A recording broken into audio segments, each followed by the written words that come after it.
Olá pessoal, começou? Então, como pode ver, estou aqui preparando, né, minha cadernetinha, caneta, para preparar nossa aula de hoje. Porque hoje nós vamos falar sobre o roteiro. Vamos então?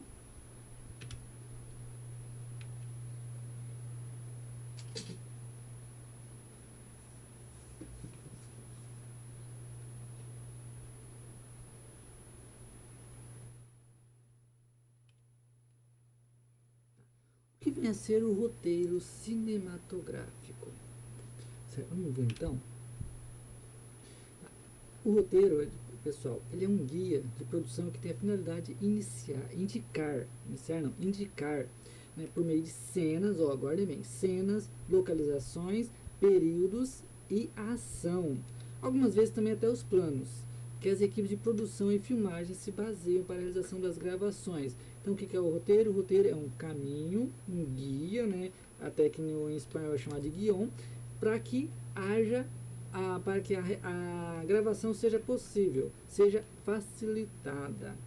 Então, todo o diretor, todo filme, no caso, ele começa pelo roteiro. Tá? Aí tem todo o processo de criação do roteiro, que não cabe a nós aqui estarmos vendo. Ok? Tá. Embora cada mídia, né, utilize de uma forma peculiar, né, observa, cada tipo de mídia tem um tipo peculiar de roteiro. Todas fazem uso dele, né, para sua produção. Tanto programa de rádio e televisão, como teatro, quadrinhos, séries e cinema. O de cinema e os séries são os mais parecidos, tá? O de teatro tem, a única coisa que se parece com o de séries e cinema é a questão da indicação de cenas e falas, né? O quadrinho tem toda a descrição para que o desenhista consiga desenhar de acordo com a ideia do roteirista. O programa de rádio e televisão tem apenas a indicação do que cada um dos que o apresentador, né, do programa vai estar falando sobre o assunto, no caso, o assunto que ele vai estar falando, que é tudo, a maioria é por improviso, e também o que vai acontecer ao longo do programa, quem vai entrar, o momento que vai entrar, ou quanto tempo ele tem que enrolar, né, para que aconteça, tudo é roteirizado antes, para que evite-se erros. Tá, agora como caminho, um trajeto, um guia, né, isso ele surgiu bem antes mesmo da própria humanidade, porque todos temos que planejar um determinado trajeto, decidir o que vai ser feito para que ele seja feito depois. O roteiro é exatamente isso.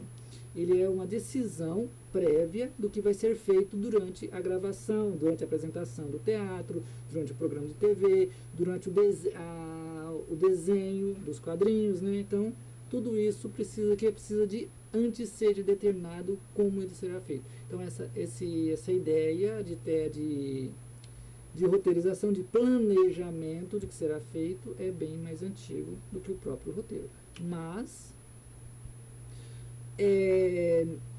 já no começo do cinema, né, esse roteiro, essa descrição, vamos colocar assim, esse caminho, esse guia, ele não passava de um breve resumo. Uma simples descrição do que seria o filme. Até porque nós sabemos que lá no início os filmes às vezes não passavam de 1 minuto, quando eram muito, né? Porque o rolo do filme antes era gravado por rolos de filmes, os outros filmes tinham um determinado comprimento limitado. Então, esse filme também era limitado pelo tamanho do rolo de filme. Não havia muitos detalhes nessa descrição. E outras vezes ainda elas não passavam elas ficavam apenas na cabeça de quem ia fazer o curta. Eu chegava lá com a ideia, agora eu vou fazer isso, pronto, e acabou. Tá? Dá para fazer? Dá, isso como coisas pequenas. Agora o cinema, né, ele foi se aperfeiçoando, certo? Eu tenho que fazer um adendo aqui.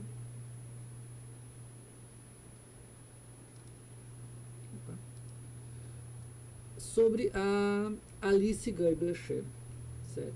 Ela foi a primeira a explorar essa via narrativa do cinema, ou seja, foi a primeira a explorar o quê? Um roteiro, um guia. Ela foi a primeira a esquematizar o que ela queria antes de começar a gravar. E ela foi autora de mais de quase 1000 obras. Imagina, aquele período de o cinema engateando, ela conseguiu mais de quase 1000 obras. O seu primeiro filme ele foi baseado num conto popular, que era A Fada dos Repolhos. Tá? Só que infelizmente, é de 1996 o primeiro filme dela, tá? Só que infelizmente, apenas 350 desses quase 1000, né, exemplares, quase 1000 obras que ela produziu, sobreviveram atualmente. Só que incluindo a maior obra dela de 1906, que é A Vida de Cristo, também vocês conseguem encontrar alguns trechos dela atualmente.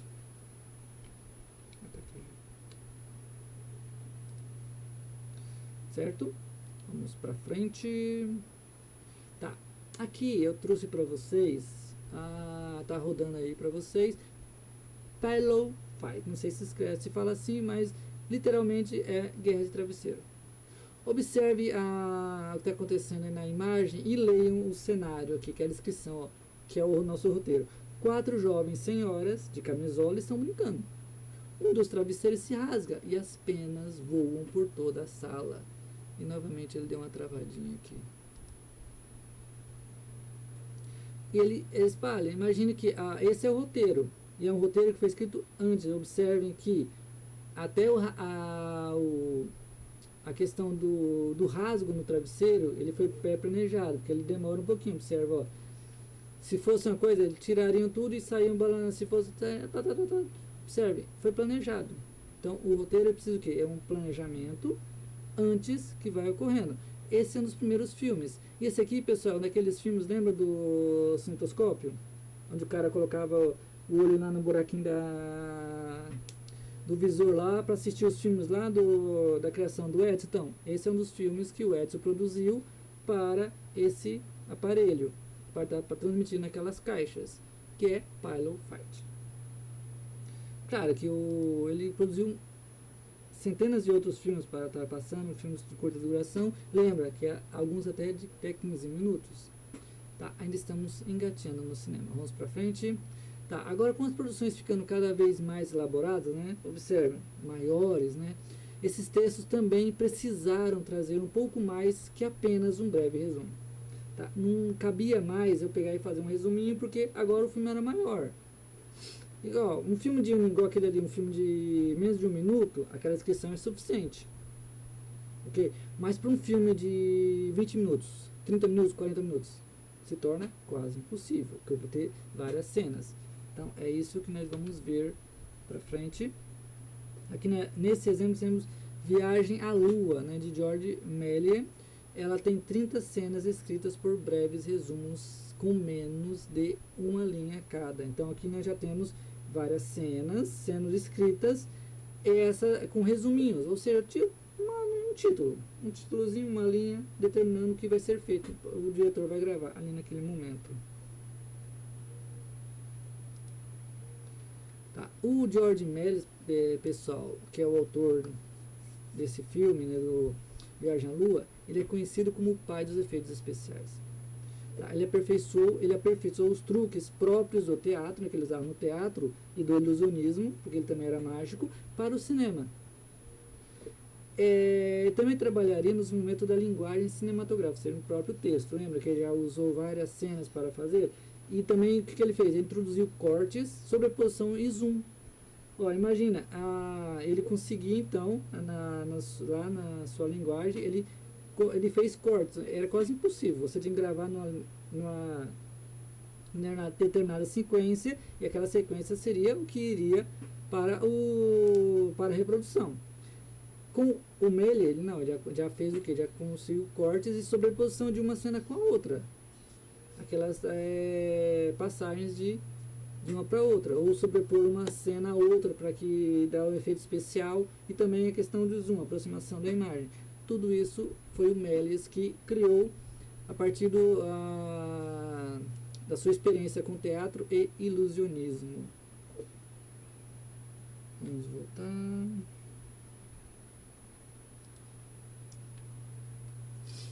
Tá, aqui nós temos The Great Train Robbery, 1903. Eu trouxe ele porque ele é um contraponto do próprio Viagem à Lua. Porque aquilo também tem várias sequências. Gente, esse filme foi uma das grandes produções daquela época. Tipo, é, Ultimato da atualidade, mais ou menos para aquele período, tá? Ele tinha como título, ele tinha, então, nas suas descrições de cena, ele tinha um título em cada sequência tinha um título e uma descrição. Então, por exemplo, agora vai ter a invasão ao trem. Então, invasão ao trem. A pessoa pega e sobe pelo vagão lateral, introduz no trem, entendeu? Mais ou menos isso que havia nos detalhamentos de cada uma dessas cenas para indicar como melhor, o que o diretor idealizaria para poder continuar e filmar essas sequências. Tá. Só que a estrutura que o roteiro possui hoje, né, ela é fundamental, né, para que a produção aconteça. E isso teve início com Thomas Harper Ince. O que ele fez? Ele percebeu que o tempo que o diretor perdia na produção, até o diretor tomar a decisão, lembra? Eu tenho lá um títulozinho, uma descriçãozinha, até o diretor vir interpretar aquilo aí e decidir, não, vou fazer assim, pá, beleza, esse plano aqui, tal, essa sequência, esse enquadramento. Tá, ele decidiu o quê? Que ele desenvolveu um roteiro onde a produção já sabia o que ia acontecer. Então o próprio roteiro já dizia para a produção o que ia fazer. Já dizia para o câmera, o enquadramento vai ser tal. Ele já dizia, o plano vai ser esse, um plano baixo, um plano alto. Eu vou querer determinada duração, entendeu? Dessa cena. Então já tinha um pouquinho mais especificado como seria essa gravação, facilitando a vida muito também do produtor.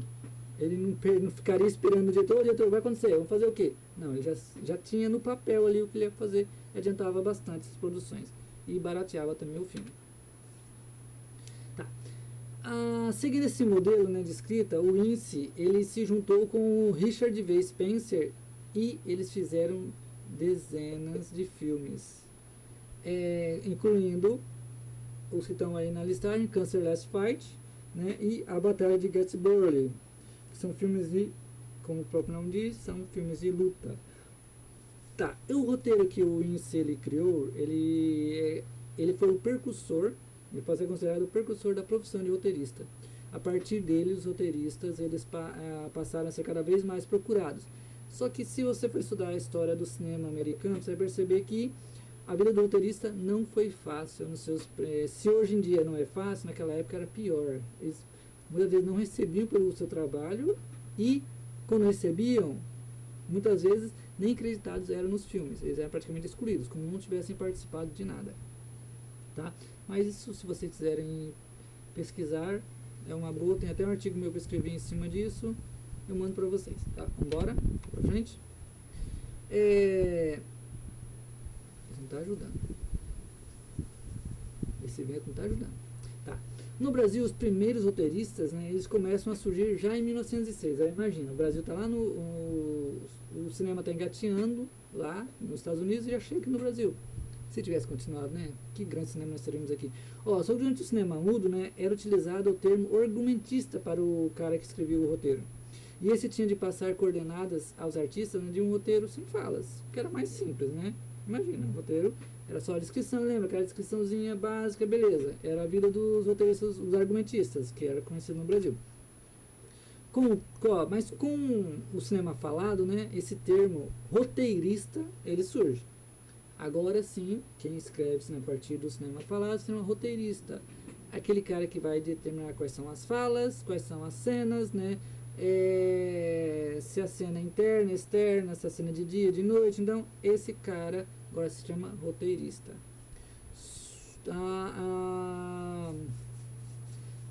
Só que a maior parte das adaptações que são feitas, né, por esses roteiristas no início do Brasil são adaptações teatrais, ou seja, já tinha o teatro, já sabia que funcionava, só adaptava ele para o cinema.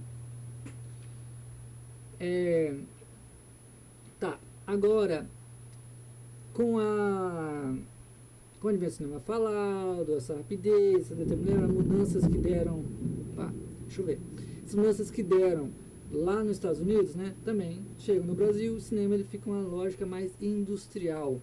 Então, o escritor, agora eu necessito de 2 escritores. para agilizar. Um para fazer o argumento, para pensar na história, o outro para roteirizar essa história. Então aqui nós temos um termo que ele passou a chamar autor-roteirista. Autor, porque é um criador, aquele que cria a história, e roteirista, aquele que roteiriza, aquele que prepara ela para ser filmada. Tá bom? Para frente. Agora, gente, que nós chegamos a esse ponto, nós vamos ver um exemplo de roteiro. Eu escolhi para vocês o Bandido da Luz Vermelha, porque ele encaixa no nosso foco, nós vamos ver na próxima aula, na questão de história, né? É um filme baseado em fatos reais do bandido que assolou o Brasil durante a ditadura militar lá, acho que São Paulo, Paraná, algumas partes naquele período. Aqui eu trouxe para vocês a capa, né, do roteiro, que também é um dos cartazes, né, do filme, e as primeiras páginas do roteiro em si. Ó, observe como é que ela funciona ali, ó. Esse filme é argumento e roteiro de Rogério Sgarzela, tá? Sgarzela, imagina o nome desse cara, né? O Sgarzela, chega mais, né? Vamos lá.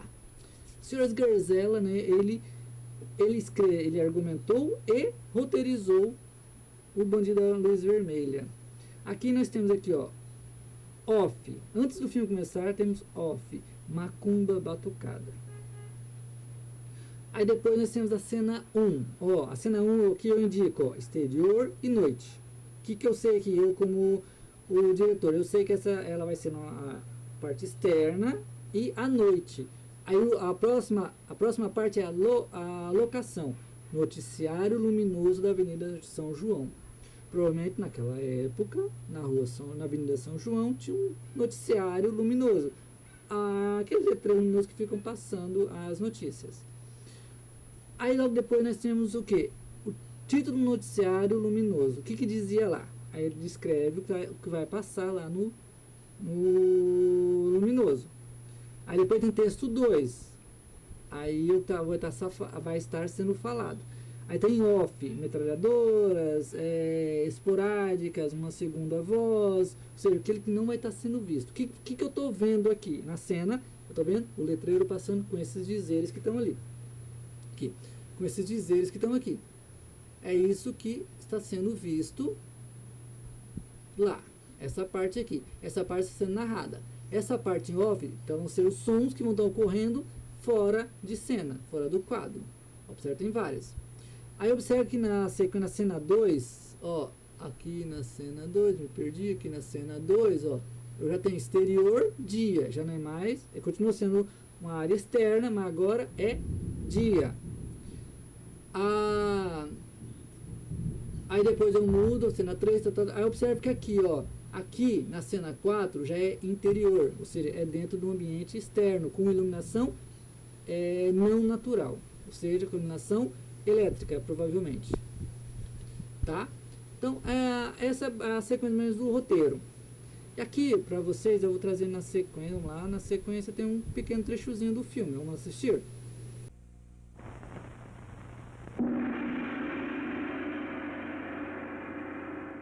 Quem sou eu?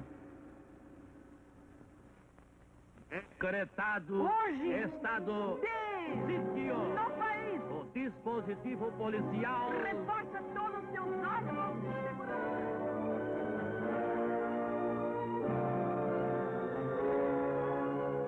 Qualquer semelhança com fatos Reais, ou irreais pessoas vivas mortas ou imaginárias, é mera coincidência.